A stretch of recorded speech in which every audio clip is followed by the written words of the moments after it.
बहुत समय पहले की बात है। एक राज्य था जहां का राजा अपनी उदारता और न्यायप्रियता के लिए प्रसिद्ध था, लेकिन उसके जीवन में एक कमी थी। उसे कला, विशेषकर नृत्य में कोई रुचि नहीं थी। उसके राज्य में कला और संस्कृति का महत्व था, फिर भी राजा ने कभी भी कोई नृत्य या संगीत का कार्यक्रम नहीं देखा था। एक दिन राजा के दरबार में एक सुंदर और प्रसिद्ध नर्तकी आई। उसने राजा के सामने अपनी कला प्रस्तुत करने का निवेदन किया। दरबारी राजा से आग्रह करने लगे कि वे नर्तकी का नृत्य देखें, क्योंकि वह राज्य की सबसे कुशल नर्तकी मानी जाती थी। राजा ने अनमने मन से इस प्रस्ताव को स्वीकार कर लिया। नर्तकी ने अपना नृत्य प्रारंभ किया।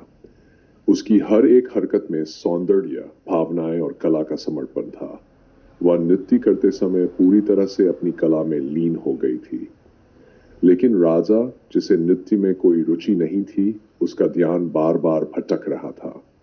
वह नृत्य को ध्यान से नहीं देख रहा था, बल्कि किसी और विचार में खोया हुआ था।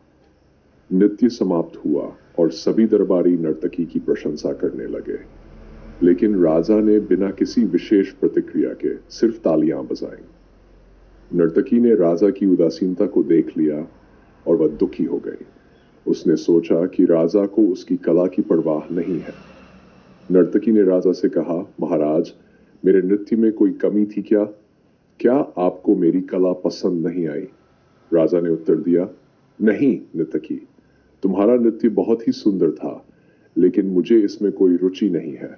मैं ऐसी चीजों में अपनी ऊर्जा नहीं लगाता जो मेरे राज्य के विकास में योगदान न दे। यह सुनकर नर्तकी मुस्कुराई और बोली, महाराज, कला सिर्फ मनोरंजन नहीं होती, ये हमारे भीतर की भावनाओं और सोच को व्यक्त करने का साधन होती है। जिस तरह एक राजा अपनी प्रजा का नेतृत्व करता है, उसी तरह एक कलाकार अपनी कला से समाज को प्रेरित करता है। यदि आप नृत्य को सिर्फ नृत्य की दृष्टि से देखेंगे तो शायद आप इसकी गहराई को कभी नहीं समझ पाएंगे। राजा ये सुनकर गंभीर हो गया। उसने महसूस किया कि वह नृत्य की महत्ता को नहीं समझ सका था। उसने नर्तकी से क्षमा मांगी और उससे दोबारा नृत्य प्रस्तुत करने का निवेदन किया। इस बार राजा ने पूरे ध्यान से नृत्य देखा। उसे नर्तकी के हर एक भाव में एक नई सीख दिखाई दी, कभी संघर्ष, कभी प्रेम और कभी त्याग। राजा ने नृत्य के अंत में कहा, आज मैंने समझा कि कला केवल मनोरंजन का साधन नहीं, बल्कि जीवन को समझने और महसूस करने का एक तरीका है। तुम्हारी कला ने मुझे जीवन का एक नया दृष्टिकोण दिया है। इसके बाद राजा ने नर्तकी को बहुत सम्मान दिया और कला व संस्कृति को अपने राज्य में बढ़ावा देने का निर्णय लिया। उसने अपने जीवन में कला को एक महत्वपूर्ण स्थान दिया और प्रजा को भी इसकी महत्ता समझाई। इस तरह नर्तकी ने न केवल राजा का हृदय जीता, बल्कि कला की शक्ति को राजा के सामने प्रमाणित किया।